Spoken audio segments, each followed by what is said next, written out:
Hello and welcome. This is the All 12 Signs video series for the Mercury going retrograde. It's going to go retrograde in the signs of Capricorn and Sagittarius. I will be reading for Cancer in this video.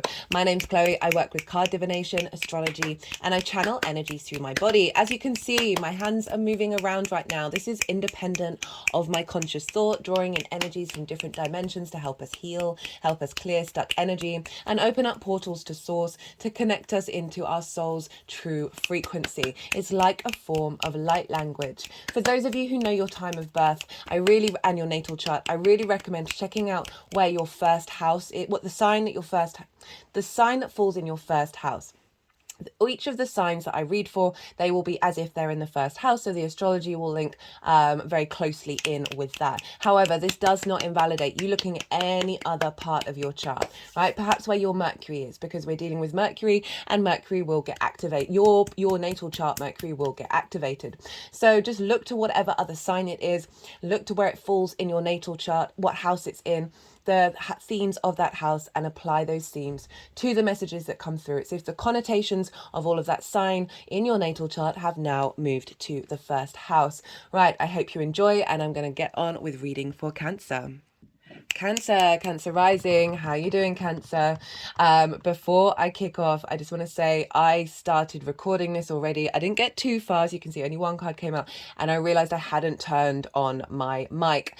This is why there's a card already out, but I was only just sort of breaking down some of the essence of what a retrograde is in general, so I hadn't really got into the weeds of it all. I also want to say how during that reading, a friend of mine who's a Cancer Sun was messaging me and in the lead up to me setting up and coming to do this reading. So lots of synchronicities around this, but also very appropriate that the electronics it wasn't really the electronics that weren't working. My brain wasn't working to turn on my speaker. So, but very appropriate with the fact that we're dealing with a Mercury retrograde. And for me, it's currently in Capricorn at the moment. And for me, I have Capricorn in the 6th house of how I work.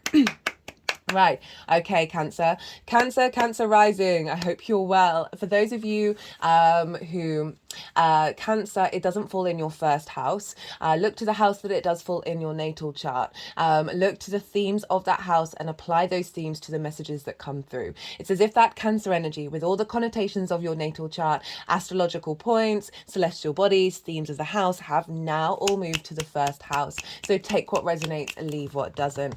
Right, Cancer, regardless of whether Cancer is your rising sign or not, I'm going to break down what sort of aspect energy the Capricorn and Sagittarius make to your Cancer energy. So this retrograde is going to start off in Capricorn, and this is opposite your Cancer energy.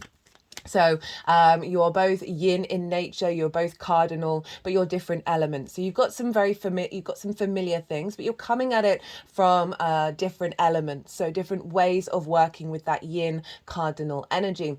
And the opposition is often so I like using this ring, because so often, this is the infinity symbol. I put this on a couple of years ago, probably more than that actually now, of like recommitment to existing.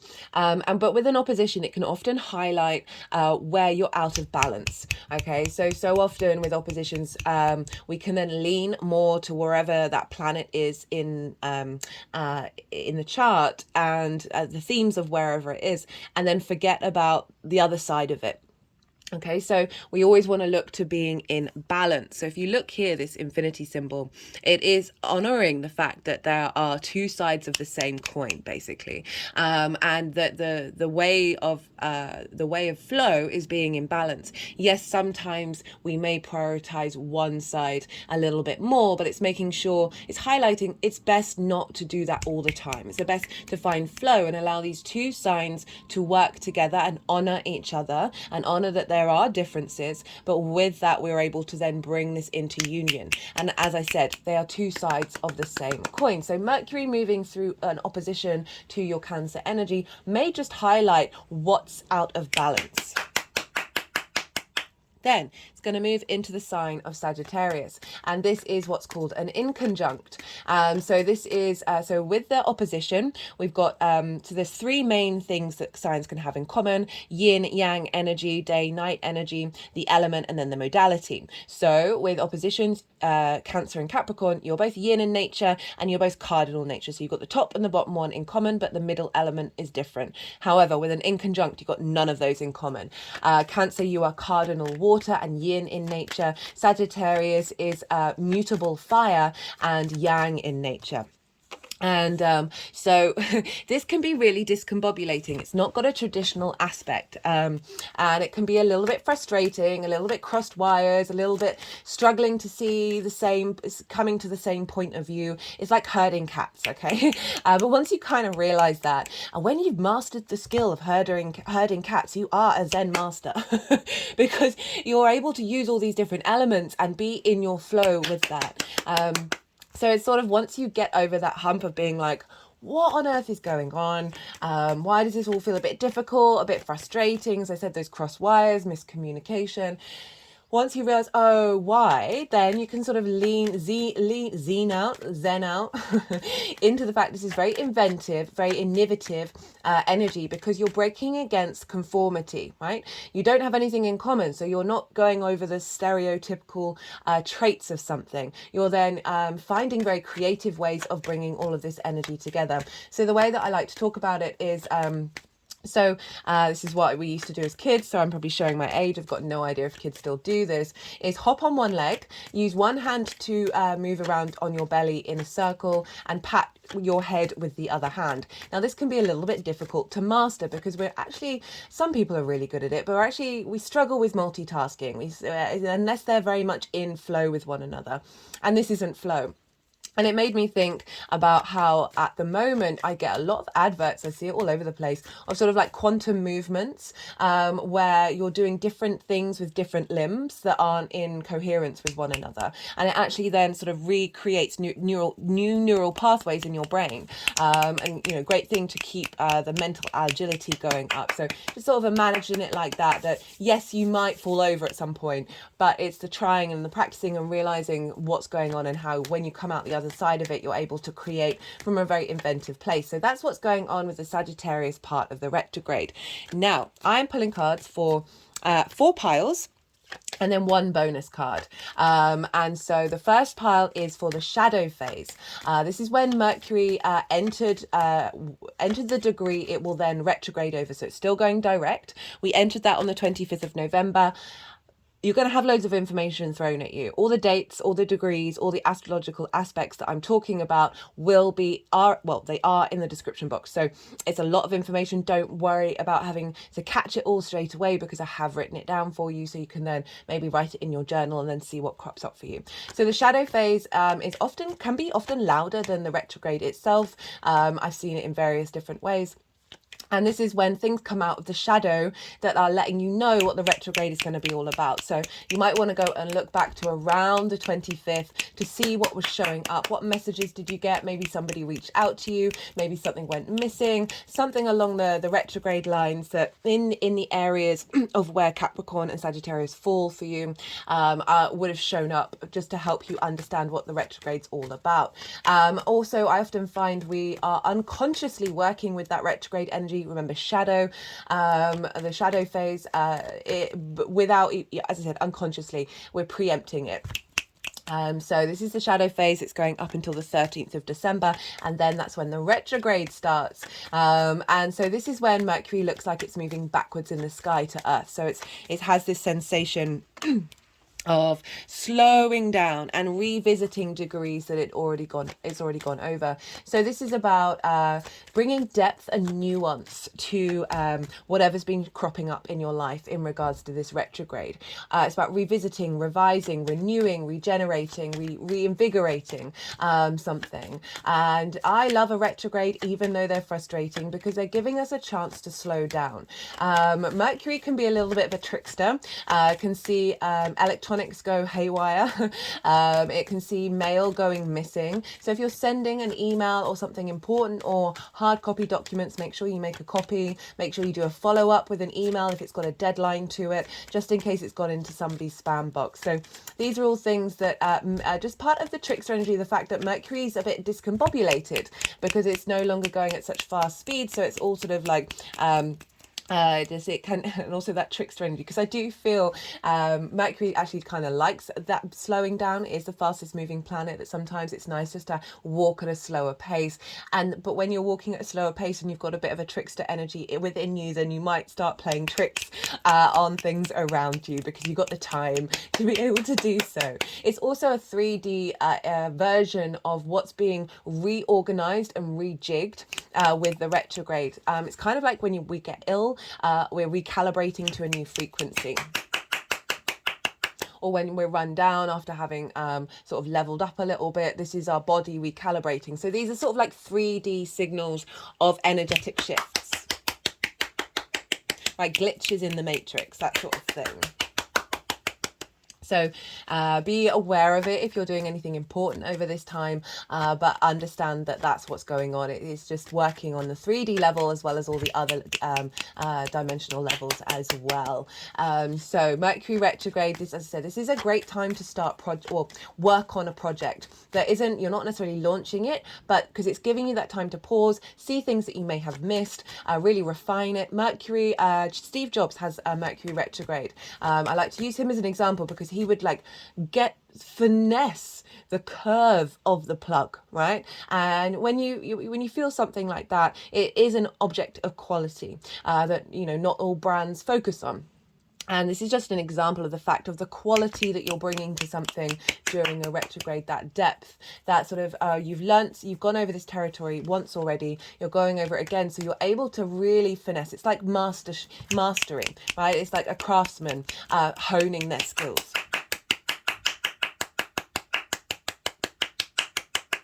So that's the retrograde. And then we have, for the third pile, this is when Mercury goes direct. This is the third part and final part of the retrograde cycle itself. And so this is when we've got more direct motion. We're taking more action rather than the retrograde, which is more strategy, nourishment, nurturing of whatever it is that you're doing. Now there's a more action orientated vibe. We've got more momentum moving forwards. And things might start to manifest with the direct motion. However, I am also pulling cards for the post-retrograde cycle phase. And this is when Mercury goes beyond the degree that it retrograded over. And so I often find with all retrograde planets, that it's not until they move into the next part of this cycle that things really start to kick off and manifest, because you're incorporating those 3 times the charm in the energy of then moving forward. So that's the fourth pile. And then the bonus card is for the Cazimi. This is when the Sun and Mercury conjoin one another. They conjunct in the sky. This is happening on the day of the winter solstice, which is a big portal anyway.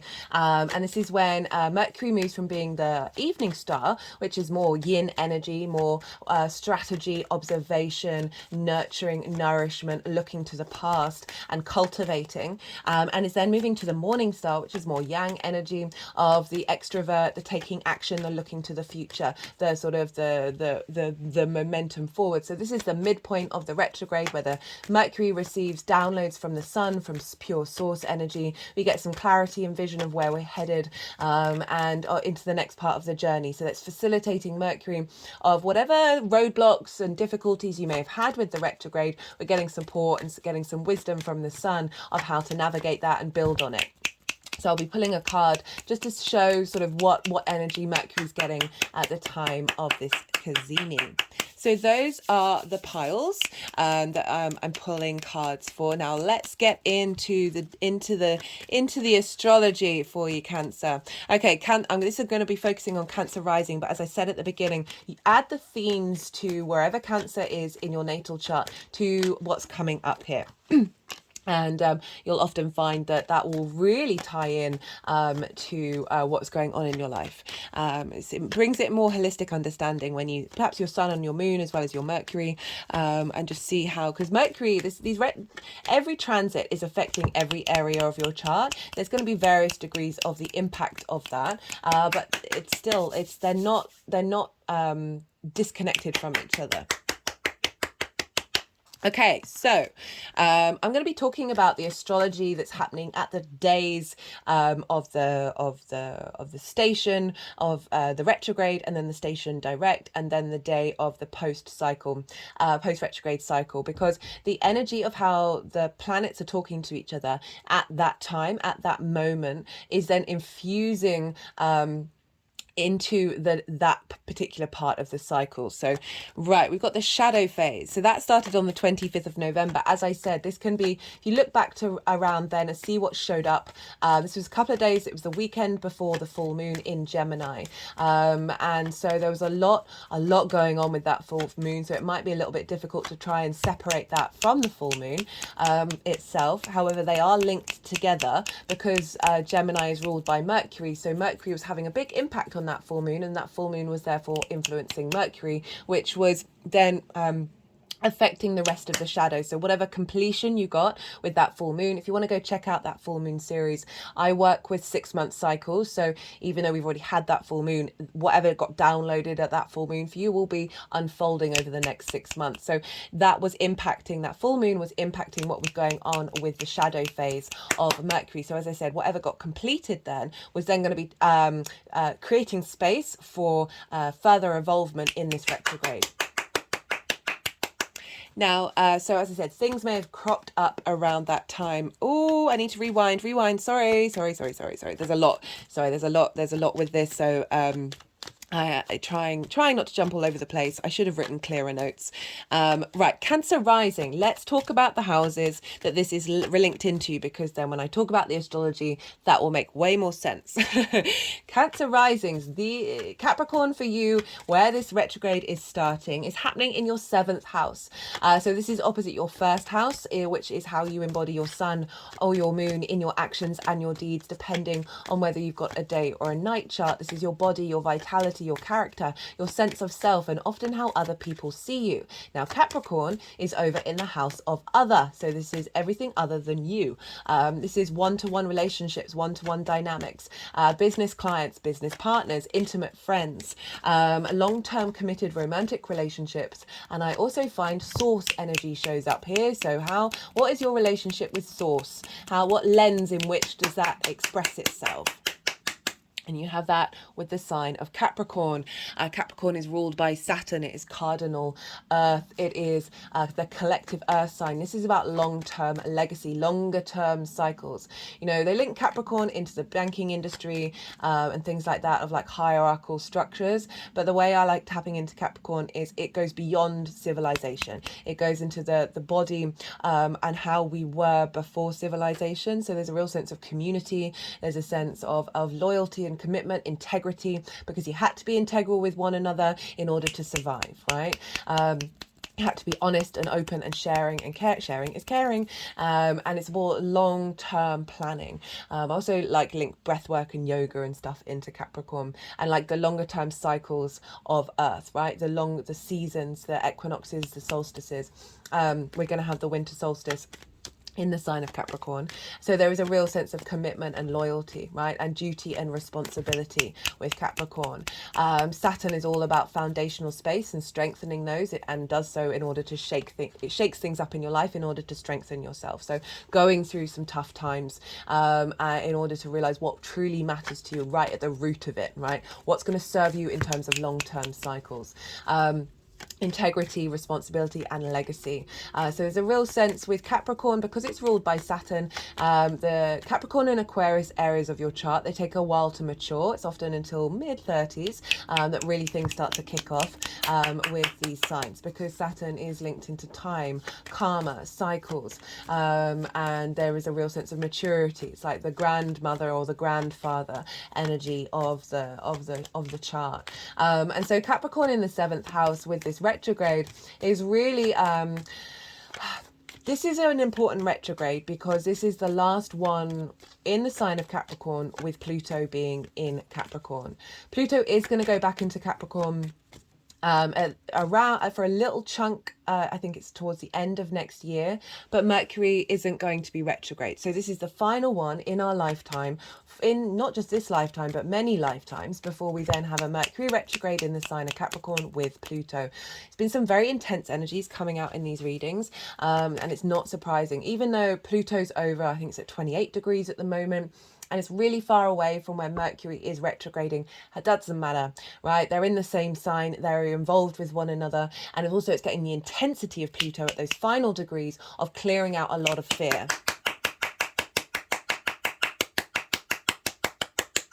So it's bringing a real sense of clarity around your relationship dynamics that are going to serve you in the long term. Saturn is also a no planet, a bit of a no planet. So it feels like this Mercury retrograde is instigating, cardinal, a new vibrational frequency that's drawing a line under certain things and saying, no, that doesn't work for me. No, that's not right for me. And I'm going to transmute that energy. I'm going to compost that energy with Pluto and transform that into something else. And it'll then move into Sagittarius, which is mutable, and bring some adaptability into this new change. But let's go back to the 7th house. So new frequencies around how the kind of relationships that show up, how you show up in those relationships, what moves you, what brings you joy in these relationships, what are you drawn to? Because it's kind of like the lens in which they show up. It's not necessarily the exchange, the give and take. That's the 8th house. But it's like, how does it show up for you? What's working, what hasn't been working? And this retrograde is going to have you revisiting things. There may be people from your life, past business partners, past clients, past romantic relationships, past friends, past connections with source energy that may show up during this time. And I find that this can be in numerous different ways. Like one of the common ways is somebody just popping into your life who you haven't heard from for a really long time, to help remind you either of a part of yourself that you may have forgotten, or a part of a relationship dynamic that you would have normally potentially been okay with, but now because you've been on a journey, you've evolved, this is no longer something that's important to you, and just lets you know of the journey that you've been on and what's being let go of finally in this retrograde cycle. This is also can be people coming back into your life that are a part of a longer term cycle. So it all depends. Sit with your intuition with it, give yourself some space to work with it, rather than thinking, oh, this ex has shown up and therefore we're going to get back together and be happily ever after. Wait through the retrograde. I'm just thinking of someone that I know who thought they were going to be in a long-term relationship with their best friend during a retrograde, and it was like, no, that was just helping you, show you what qualities that you wanted to be with. It wasn't necessarily that. But so often with retrogrades, people can act as vessels for the messages of Mercury. Okay, so these are things that may show up.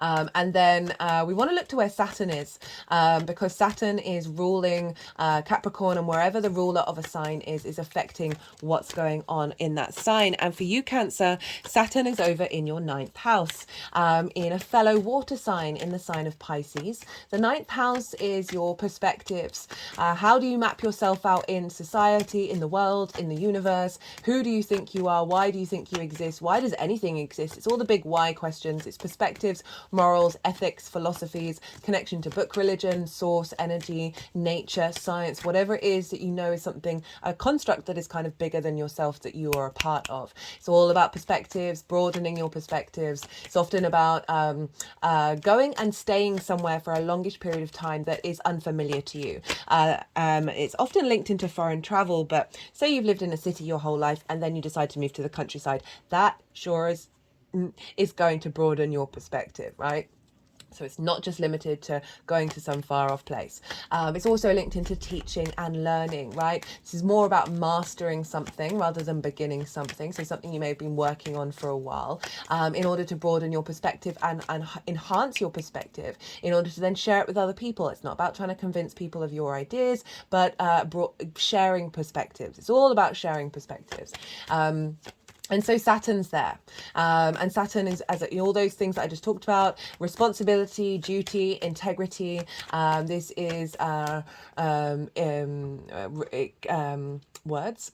Hello, words. With that, it's also authority and learning your own true authority. And with that comes a deepening understanding of your integrity. And when you act from that deep knowing of authority and integrity, that confidence that Saturn can bring with time, right? With cycles, of seeing cycles and seeing how you feel in those cycles, it then leads to your legacy, right? Saturn for me is legacy and commitment, hands down.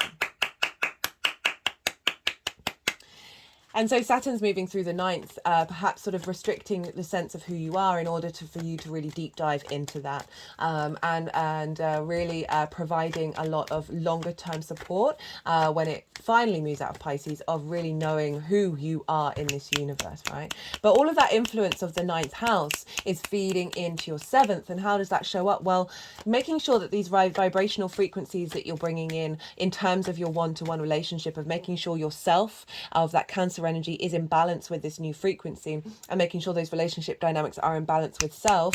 And sometimes that means prioritizing the other if you haven't been doing that, or prioritizing yourself and getting that into harmony, but also getting that into an alignment with who you think you are in the world, how you see the universe and your ethics and your morals, and having relationship dynamics show up that are in alignment with that.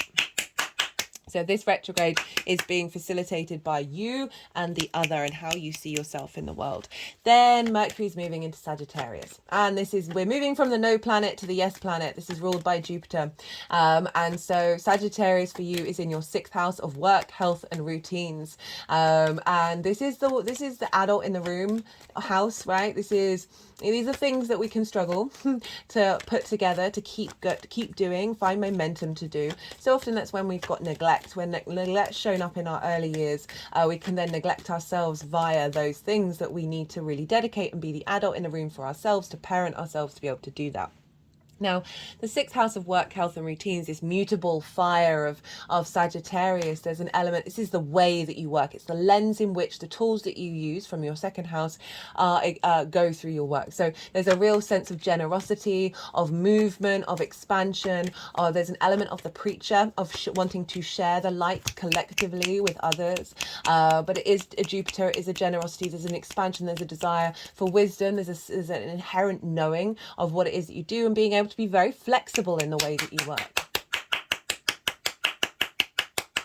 It is mutable. So we instigated with Mercury in Capricorn, a cardinal, a new vibrational frequency. We're saying no to certain things that may have impacted the way that you work, right? Okay, so often the 7th house can have an element of prioritizing the other and neglecting the self, which impacts the way that you work, the way that you take care of your health and routines. I'm thinking of a friend of mine who's just left a relationship where before the relationship she was eating really well, eating really healthily. She's taking care of herself, being very mindful, lots of exercise, and really, really fostering a sense of adulting into her life.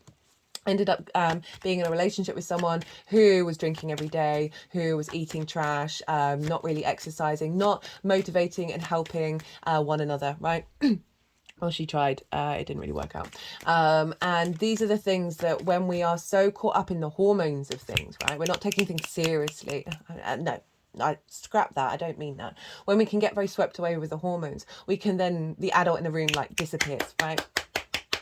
So I really feel that this is making sure that your relationship dynamics are in alignment with taking care of yourself, taking care of your health, taking care of your routines, and the way that you go through your work, right? And making sure that that is being supported, and you are supporting the other as well. This also can be bringing in clients that really appreciate the way that you work. This can be bringing in business partners that are facilitating this new vibrational frequency in the way that you work, and they're really appreciating it. They're seeing who you are and your morals and your ethics, and they're like, I like that. This can be something that happens at the end of the retrograde.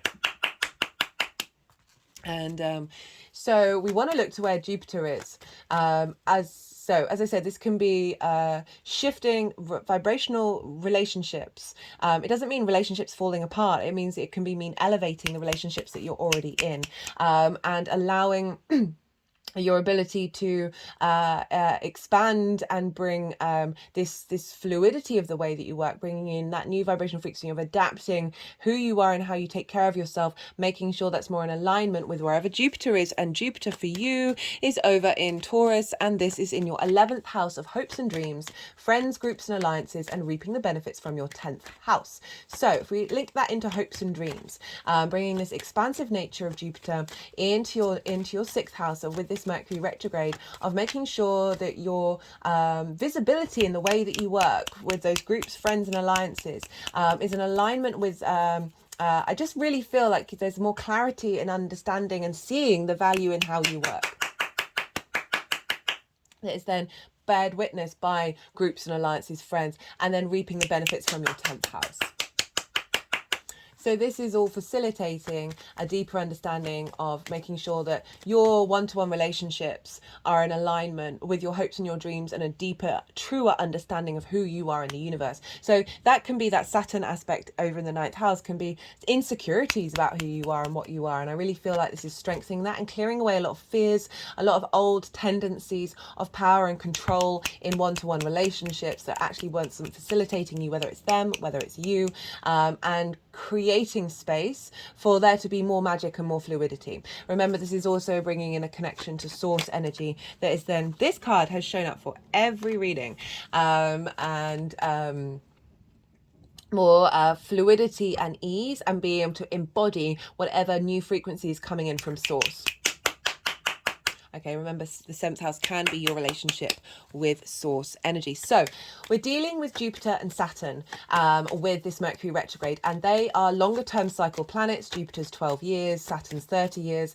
They're the last visible planets to the naked eye. So we are getting a great sense of maturity and depth coming in with this retrograde, as well as it being the last one with Pluto in the sign of Capricorn. Now, let's go back, rewind to the astrology of this retrograde for you.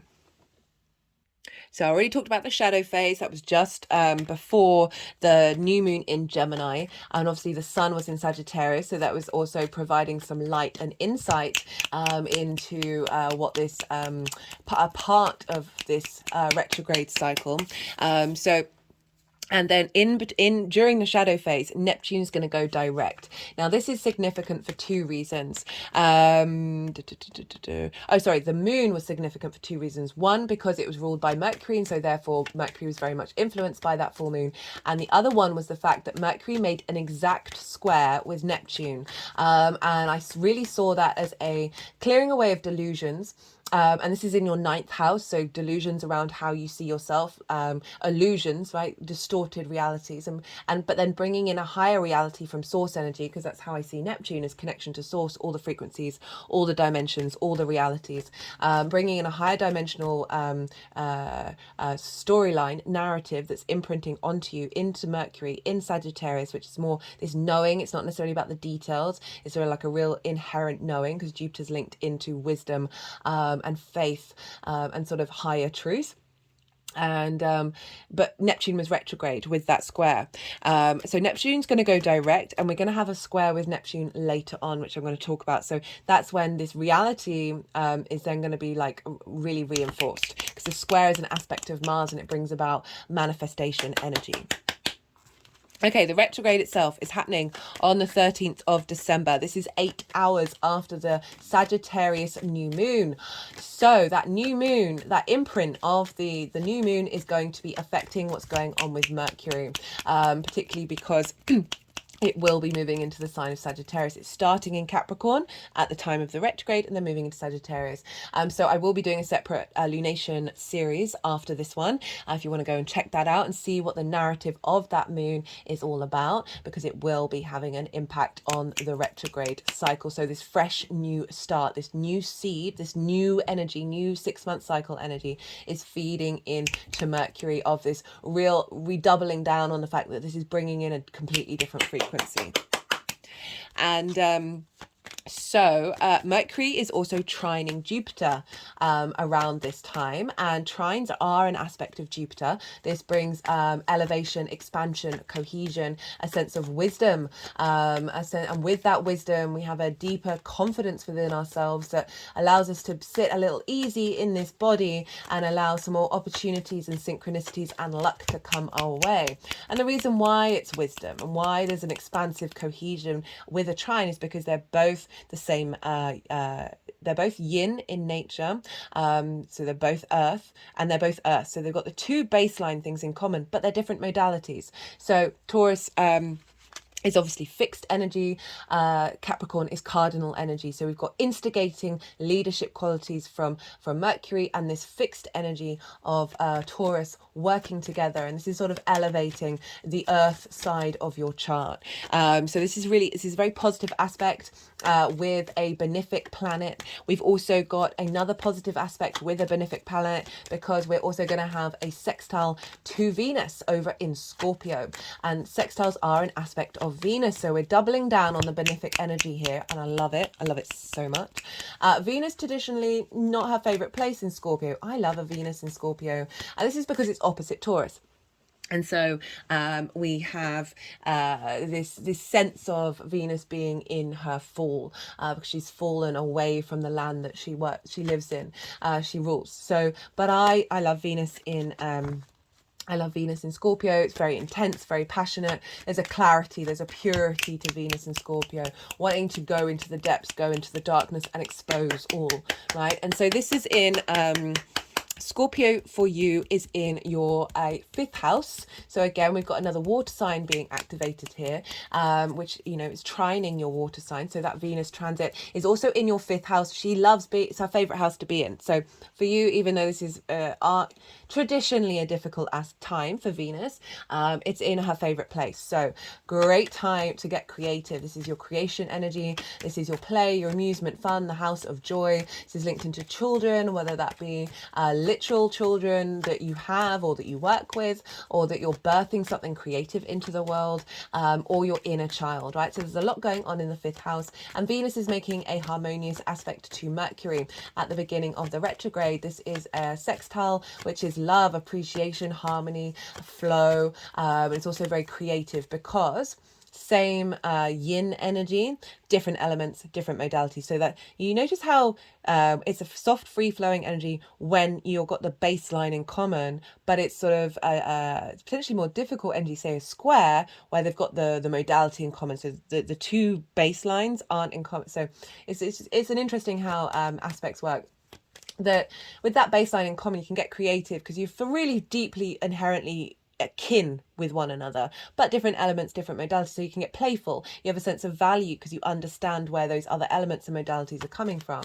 And so this is with your creative energy. This is also about the pleasure principle, romance and short-term dating, rather than the sort of the more commitment side of it of the seventh house. So this is all feeding into the seventh house with Jupiter in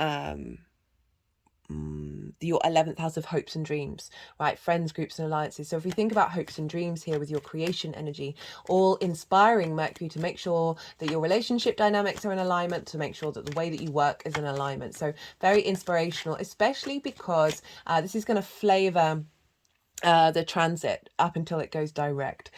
So as I said, it might be a great time to work on a project on a one-to-one basis with someone that is showing the way that you work, with the influence of Venus moving through your fifth house, finding some appreciation. You might want to go and have fun with people on a one-to-one basis as well, or perhaps for some of you this might be going on a date with somebody that's in a group, right? There's part of a bigger crowd. If you're thinking about Jupiter, those are the little things that you may end up doing, but overall is the influence of Jupiter providing wisdom about understanding where your hopes and dreams lie in terms of your one-to-one dynamics, and Venus making sure that this is in alignment with your creation energy and your pleasure principle, and that's feeding into the cultivating you taking care of yourself and you nourishing yourself with that sixth house.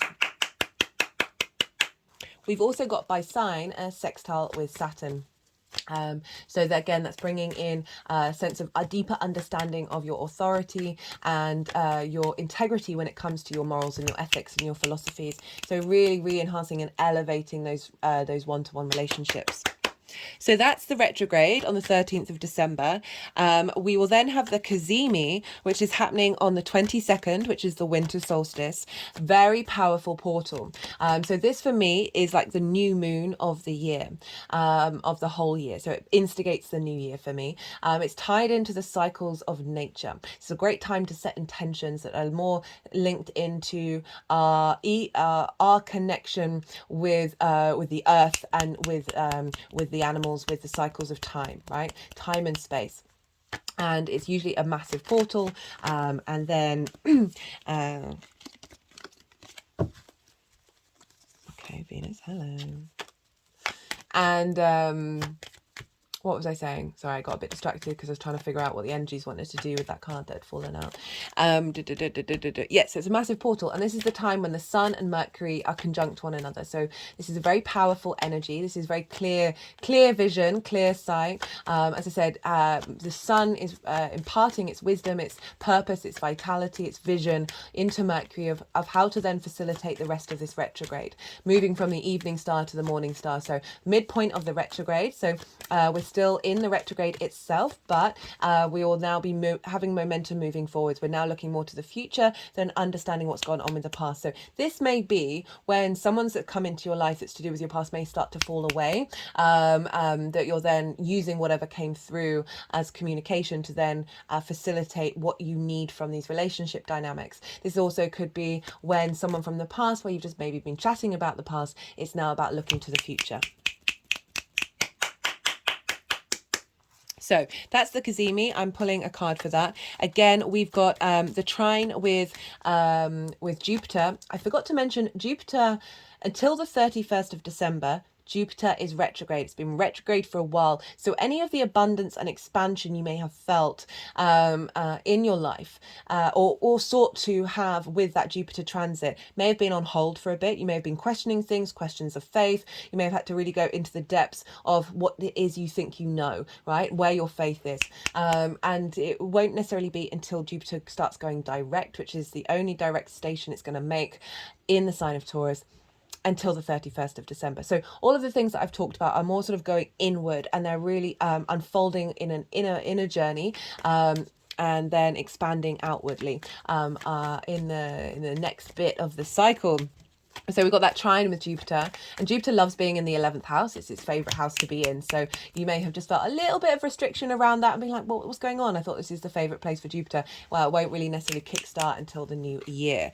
And then it's also making a sextile to Saturn. So not only do we have the rulers of these two signs, Capricorn and Sagittarius, impacting Mercury, we've also got harmonious aspects, the trine and the sextile to Mercury with this transit. So we've got those bigger outer planets really facilitating growth and creativity and inspiration for this retrograde. It feels really powerful, I can't lie.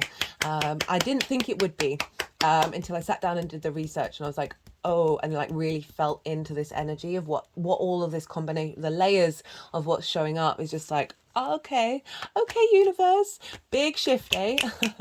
Okay, just clicking around the third eye.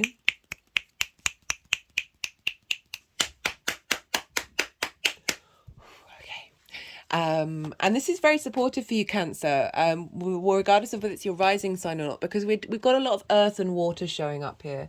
And obviously it's a fellow yin energy, so you're going to be able to adapt and move with this with more grace and ease, and perhaps signs that may have a lot of fire and air in their chart. Right, okay, so on the 2nd of January, Jupiter is now direct, remember. Well, it's the 1st or 2nd of January, depending on where you live. It's going to be very late on the 1st for those of who it is in the 1st, and it's going to be mostly on the 2nd for others. I am going to put in the description box, I haven't done it yet, I'm going to put in the description box some time zones of when Mercury exactly goes direct. Excuse me, I just have to pause for a second. Apologies, Cancer. I had to pause for a second because the person that I live with was leaving for the next couple of days. So I had to go and say goodbye. So where was I? I was talking about the direct motion. As I said, this is when Jupiter is now direct on the 31st of January. And yeah, so this is a really great time. As I said, I was going to put some time zones in the description box so you can figure out when exactly it is that Mercury is going direct, because this can be a really great time to work with the Gregorian calendar, which is more sort of a societal human construct, right? So it's, you know, we've got the winter solstice, which is a good time to set intentions, and then the new year as well. And this is really great, as I said, because Jupiter is moving direct, and now so is Mercury. And at the time of Mercury going direct, it will be conjunct Mars in the sign of Sagittarius. So this is Mercury, how we communicate, the ideas, sharing information with yourself, intentions, communicating to Mars, our motivation, our drive, our passion, our action that we take, our willpower. And so this is a fab time to pour all that information into Mars, for Mars to then start taking action. And this will be in the sign of Sagittarius.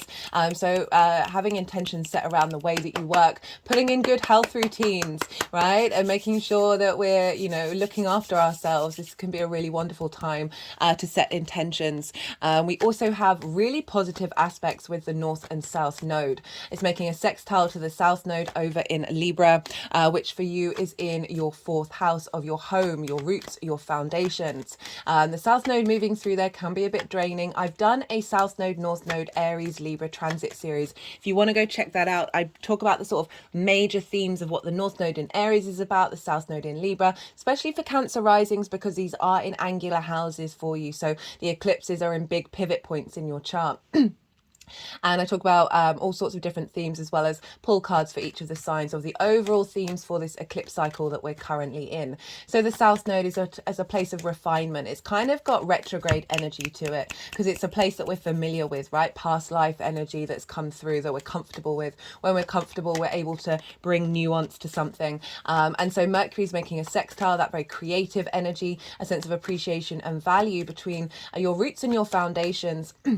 And the way that you work. So this is supportive energy with the longer term cycle, as well as a trine with the North node in Aries, which is over in your 10th house of life, purpose, career, reputation, how the big outside world see you, of where you're heading with that, in alignment with the way that you work. So making sure that the beginning of this direct motion of Mercury is getting you in alignment with a new vibrational frequency in the way that you work that's facilitating your life purpose. So those are really great aspects. We've also got that square with Neptune, which I talked about earlier. So this is in your 9th house of how you see yourself in the world, how you see the world, how you see the universe, in alignment with the way that you work. So bringing those perspectives into the way that you work from a higher vibrational level. A square is an aspect of Mars, bringing about a sense of manifestation. It's a hard aspect. It can give us the motivation and drive to take action on all of those softer aspects that we've been having, the trine and the sextile.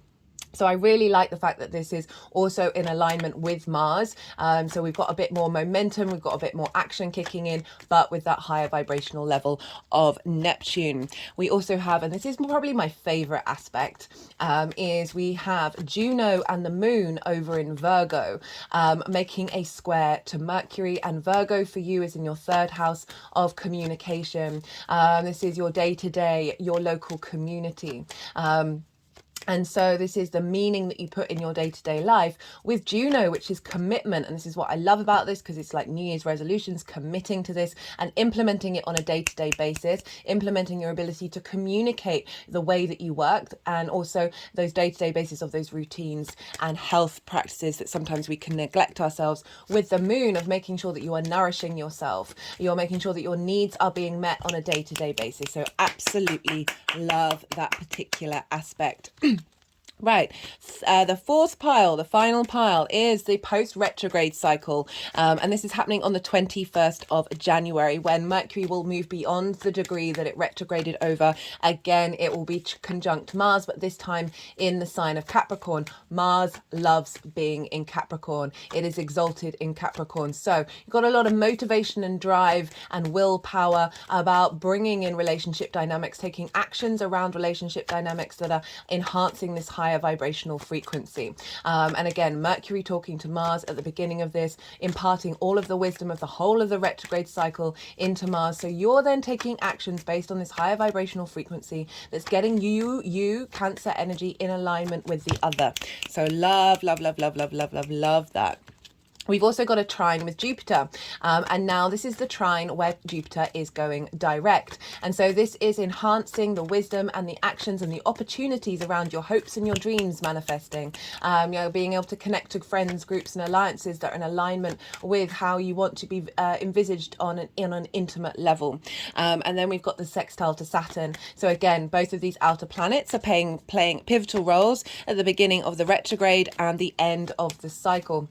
And so again, we're bringing in your authority and your integrity around your legacy of your perspectives and your morals and your ethics, feeding into Mercury, then kickstarting a new cycle. As I said, this is often when things really start to kick off with everything that you've learned over this cycle. And one thing that I haven't mentioned in previous readings, which I'm a bit annoyed at, that I missed this one. The Sun and the Sun and Pluto will move together into the sign of Aquarius on this day. So this makes sense why the star card has been showing up for every reading, because that is the Aquarius card. This is real vision and transformation and clarity and purpose of will. There's a lot of power when the Sun is conjunct Pluto into your 8th house. Now, this is the give and take between you and the outside world. So this is where our relationship dynamics show up. Do you give too much? Do you take too much? The resources of the outside world. This can be individual people, source energy, as well as collectives, corporations. It's very transformational. And so we're getting an alignment, the vision and clarity and the power of the give and take between you and the other, the you and the outside world. This can be with work as well, in alignment with this direct motion outside of the retrograde cycle with Mercury. So pretty powerful stuff. This is also, I forgot to mention at the beginning, this is activating a new cycle of Mercury retrograding in fire signs. So this year we've been in earth signs. We were in Capricorn at the beginning of the year, Taurus, and then Virgo. And now we're bringing in a bit of Sagittarius. Next year it will be Aries, and then a little bit in Virgo, and then mostly in Leo. So the fire signs of your chart will get activated. This is your second house of the skills and resources and tools that you have in order to manifest in the world, your sense of value, that's Leo. We've got the Sagittarian energy of how you work and how you implement that into your routines and your health. And then the Aries energy of your life purpose and where you're headed, and your reputation, your big career moves. So we've got a reactivation of the fire signs here. Okay, so perfect timing. They've just put the deck down and I've finished everything that I wanted to say, apart from look to where your Mercury is in your natal chart. Look to the house that it's in, the themes of that house, because that will add, those themes will show up because that's adding an extra layer onto this general reading that's more personal to you. So yeah, that's the final thing that I want to say in terms of the astrology. We just had the Yang Day action side of the reading, the go, go, go, the stimulation, all the information, the extrovert. And now we're having a little bit of yin night rest time. I'm going to go quiet and soften my mind and let the energies move through me. They're going to want to do some energy work. They'll move the cards around and then they'll put them into the 4 piles with the extra card with the Cazimi. And then I'll come back round and I'll introduce the tarot into the astrology. Now I call you to do the same. You just had loads of information. Don't try and overthink it. Just let that all settle and digest into your unconscious mind and then see what intuitive hits come up for you.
just looked at the bottom of the deck and it's the Chariot card, which is your card, Cancer.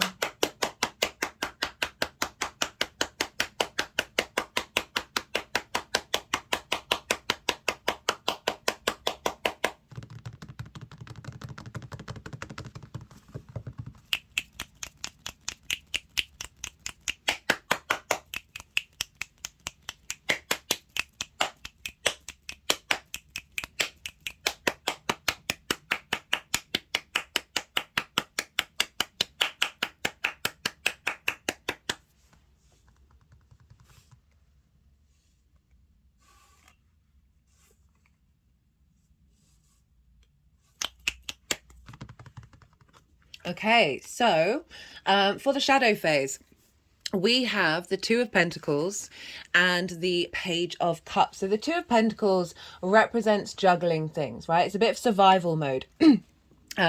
There's movement, but there isn't momentum moving forwards. It's like you're so focused on having to keep these things in flow that you're not really able to dream and hope and focus on one thing or the other. Very interestingly, we're dealing with the opposition as well with Capricorn. There's a potentially sort of perhaps working with survival mechanisms around your relationship with others that are sort of elementally might be self-sacrificing yourself or prioritizing yourself. And this is saying that this is calling you to find balance and find harmony, but also acknowledging that there may be some certain habits and response mechanisms that keep you in survival mode when it comes to being able to express yourself and engage with people on a one-to-one basis that is helping you move forward. The reason why I say survival mode is you look at in the background, we've got these massive waves with these ships on them. Imagine being on that ship. You are able to be present in the moment, but that is through pure survival mechanism. You are not thinking about the future. You are not dreaming. You are not hoping. You are just trying to survive by making sure that you don't get toppled by the waves. So this is why there's an element of survival with that juggling. And we've got the Page of Cups. So this is highlighting an element of love.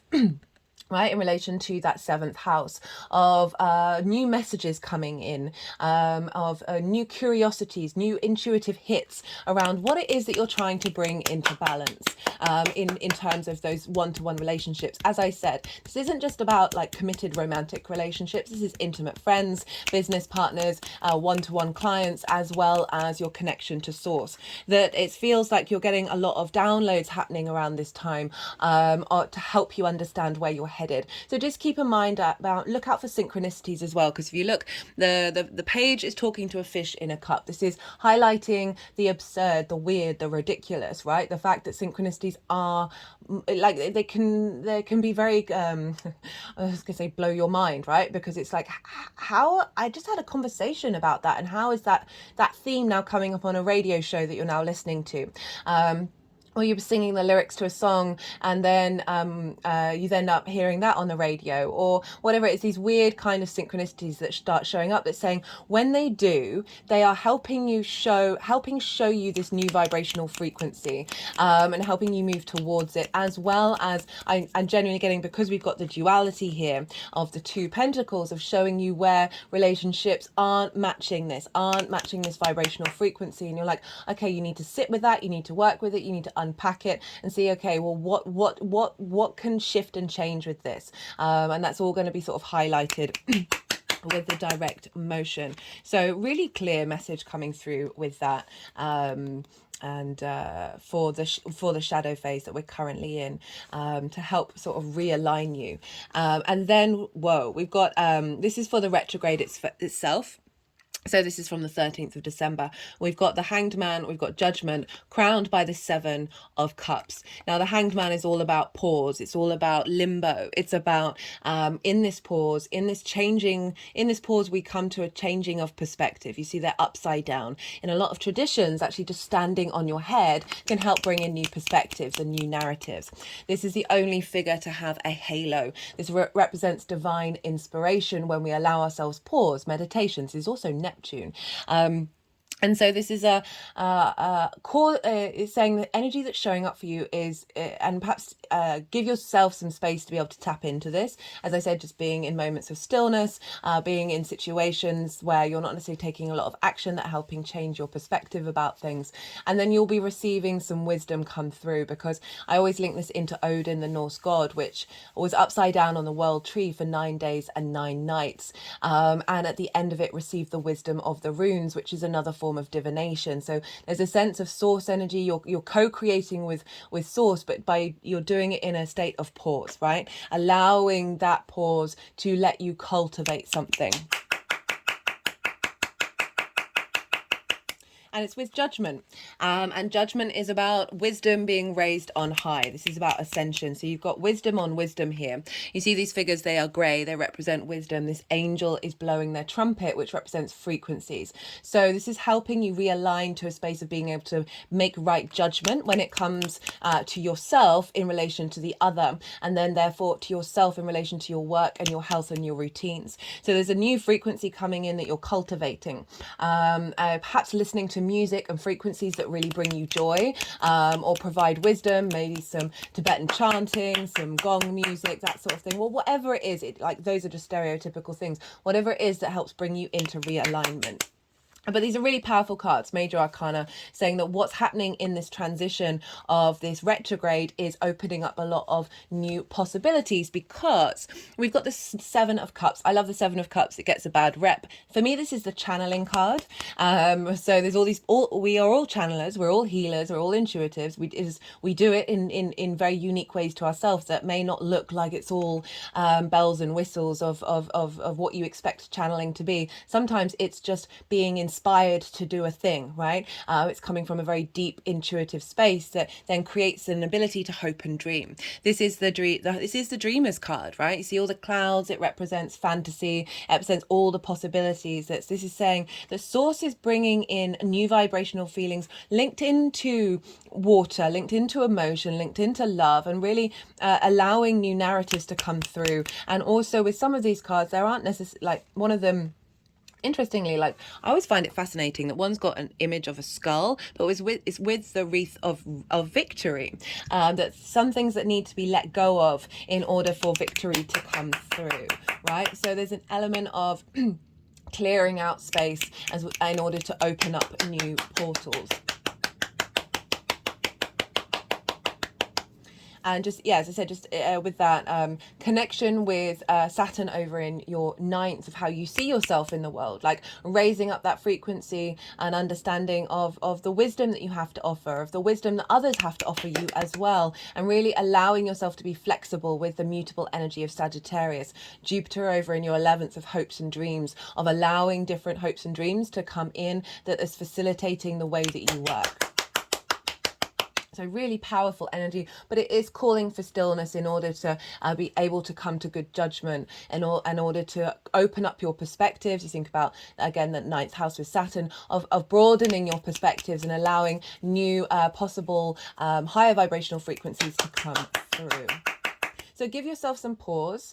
Don't be too dogmatic in what's showing up through this retrograde. Be in observation of what's happening, and don't rush into making decisions, and see what cultivates through your sort of instinctive action. Tap into your emotional body. Cancer, you are ruled by water, so there is, and the moon, so there is this element of your emotional needs and nourishment. Give yourself pause with these. They may change during this retrograde. You may realize that actually some things that you thought were really important fall away, and other more core aspects get highlighted, where you're like, actually I can work with this that I thought I couldn't work with, because it's actually giving me this as well as like maybe saying, oh, this needs to fall away in order for me to really enhance these core principles that I really am connecting to.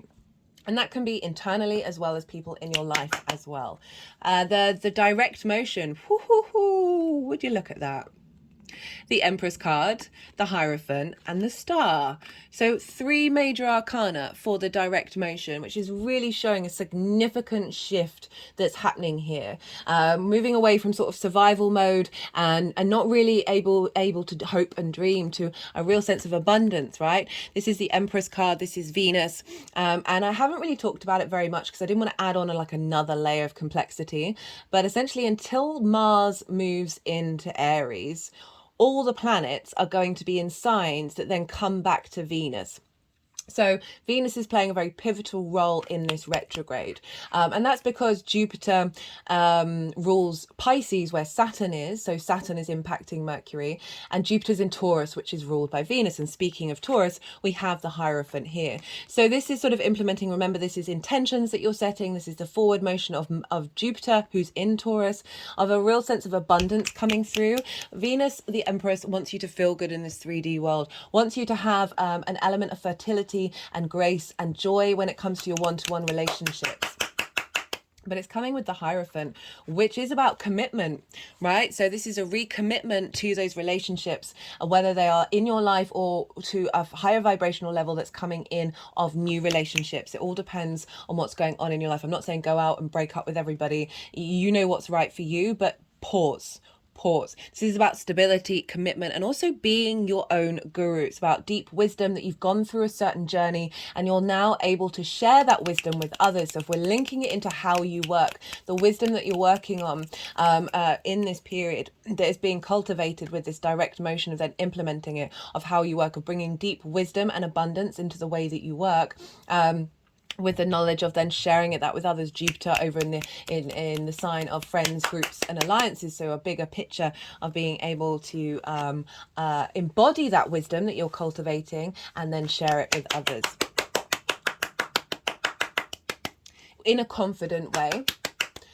So it might be there may be some difficult conversations to have on a one-to-one level, but you have the confidence and the grace. Remember, Venus is helping back you up here, but it needs to come from a place of love.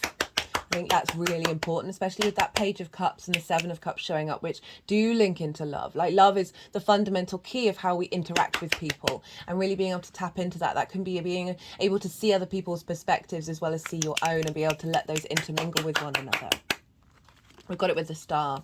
You know, I talked about how the Sun and Pluto are moving into the sign of Aquarius at the same time, and this is in the final pile. But the Star card is about deep healing. This is about also being truly, authentically yourself.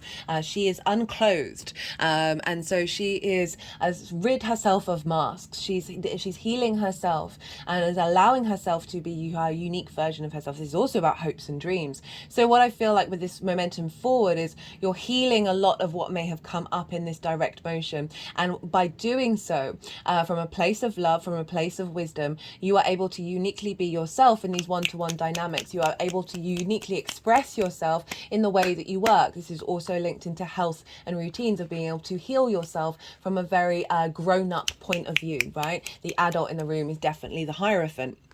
And again, those hopes and the dreams of being able to, this new frequency coming in that's allowing you to then see how this new frequency is affecting your hopes and dreams, and allowing you to be more uniquely yourself in that, rather than conforming to society that is not necessarily in alignment with your own guruhood, right? We are all gurus, we are all students, we are all teachers, we're all students.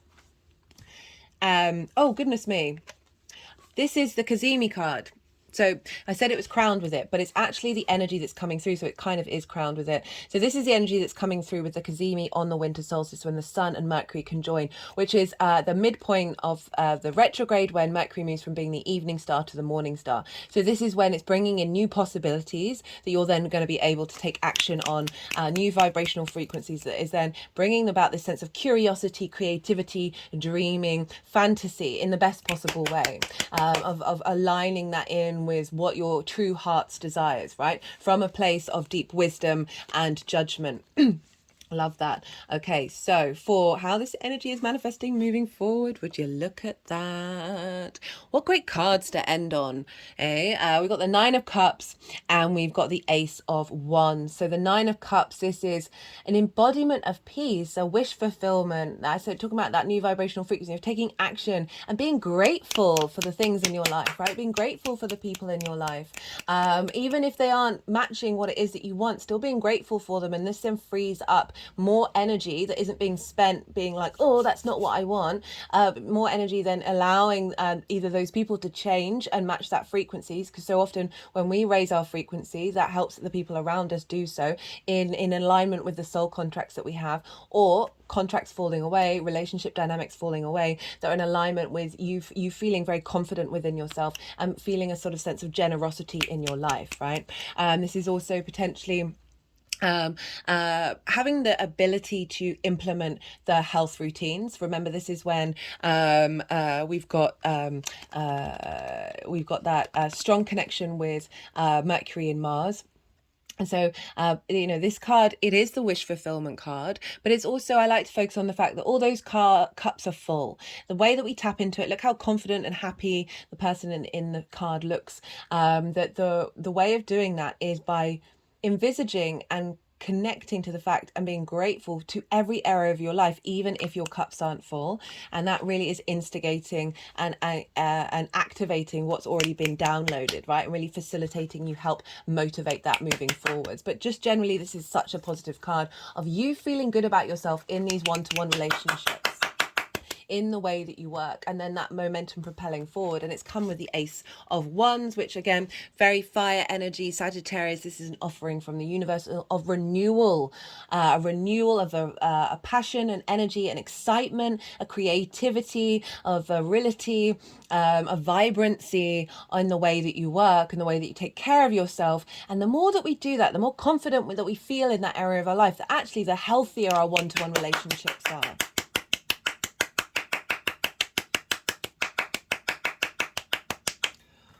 And we got the Chariot card. As I said, this is your card.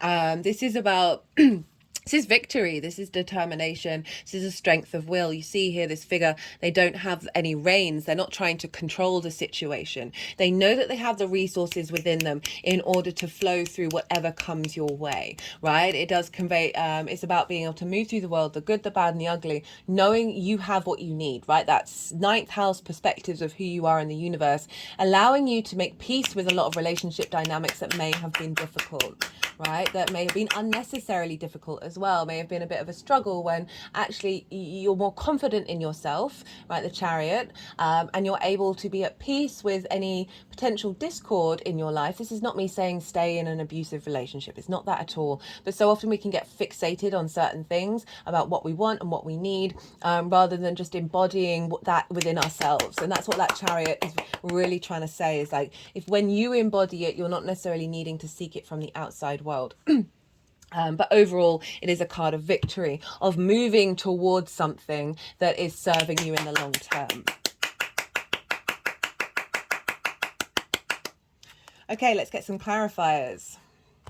Let's see what wants to come through. Okay, for the sign of Cancer, we've got emotion control of self. Very interesting. I was just saying that about exactly what I was just saying. That there may be things that fall away in relationship dynamics that just no longer bother you, but they're still there. They may still be there, but you're by controlling what's within yourself, you are facilitating the growth and expansion in the relationships around you, and whether that's the relationship themselves or your understanding of that relationship. Okay, I'm going to do another card from here just because I want to. Cancer, how long are we doing? Okay, these are getting longer and longer. Can't help myself.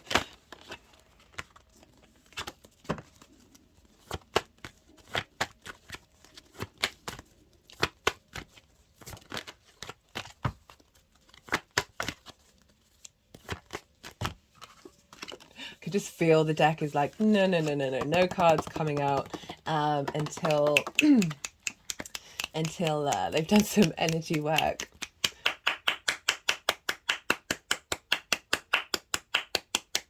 Okay, it's making me think about that Two of Pentacles, of being in that survival mode where you're not potentially able to look outside of what's going on with you. And the more that we are less worried about survival, right, that fear energy, the more that we then free ourselves up to engage in different dynamics that we may have missed before. Which is perfectly understandable. I'm not shaming. We all do that. I had I just remember like when you're exhausted through work, when you're exhausted to survival, like your emotions kind of shut down, that generosity, that love can shut down because you're just running on empty. And so often that could be the case that we then find ourselves behaving in a way that isn't okay, that's not kind of what I want to say. So when we're in those spaces, I find it's really important to communicate that to the people around us and saying, look, I'm at empty. This is the way that I'm acting isn't personal. It's to do with me and what's going on with me. And that can really facilitate relationship dynamics, because we all take things really personally. And it's not saying that you can't feel that way, you can't be that person, but just acknowledging that to the outside world can be really, really helpful for relationship dynamics. And also, but it does feel like there is a general shift of a weight being lifted of that survival mode, where you're perhaps allowing more space for that ease and flow to come in even when you're on empty.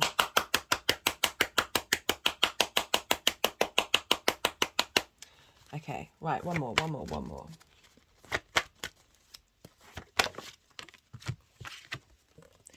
Attraction, manifestation.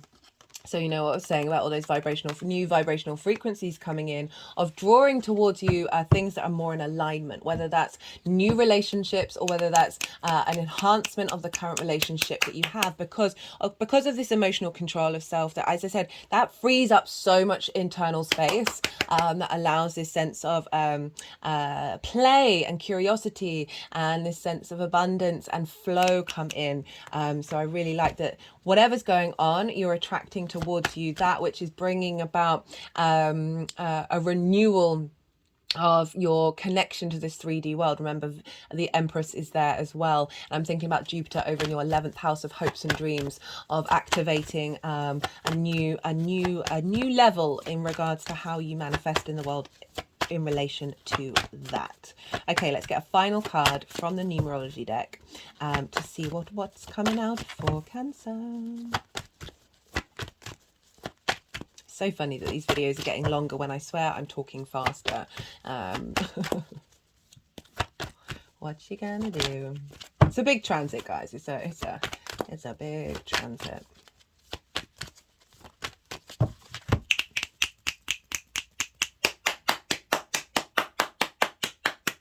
And if you think about 8 and 2, so we've got 8 and 2 here, that marks a 10, which represents a completion of self.